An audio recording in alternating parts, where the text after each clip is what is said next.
বুকের দুধের পাশাপাশি স্বাভাবিক খাবার, আপনার হাতের তৈরি খাবার, অর্থাৎ আপনি যে কোটা থেকে আপনি চাল নিয়ে রান্না করেন, ডাল নিয়ে রান্না করেন, সেখান থেকে খাবার পাশাপাশি তাকে অল্প অল্প করে খাওয়ানোর চেষ্টা করতে হবে। সবচেয়ে যেটা বেশি গুরুত্বপূর্ণ, 6 মাসের আগে কখনোই বাচ্চাকে বুকের দুধ ছাড়া এক ফোঁটা পানিও খাওয়াবেন না। আমাদের আশেপাশে অনেক সিনিয়র সিটিজেন মানে মুরব্বী যারা আছে এরা বলবে যে বাচ্চাকে হালকা পানি খাওয়ালে কিছু হবে না, একটু মধু খাওয়ালে কিছু হবে না, এইসব কখনোই করবেন না। এইটা বাচ্চার খুব মারাত্মক সমস্যা হইতে পারে, বাচ্চার ঠান্ডা জনিত সমস্যা, নিউমোনিয়া, পাকস্থলীর সমস্যা এগুলো হইতে পারে।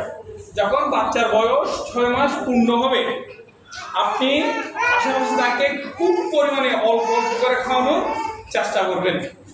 আপনি যেই পাত্রে খান সেখান থেকে খাবার, আর্টিফিশিয়াল কোনো খাবার খাওয়াবেন না, যেগুলো প্রক্রিয়াজাত, যেমন ধরে প্যাকেট জাতীয় খাবার বাচ্চাকে কম খাওয়ানোই ভালো।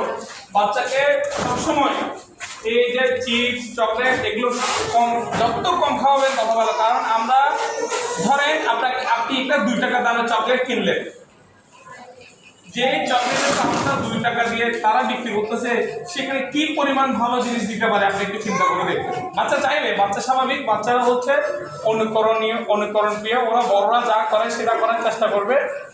আর যে বিষয়টা বেশি জরুরি সেটা হচ্ছে, এখন আমার বাচ্চারা আসলে এরকম মানে যখন একটু কান্নাকাটি করে আমরা বাচ্চাকে মোবাইলটা হাতে দিই,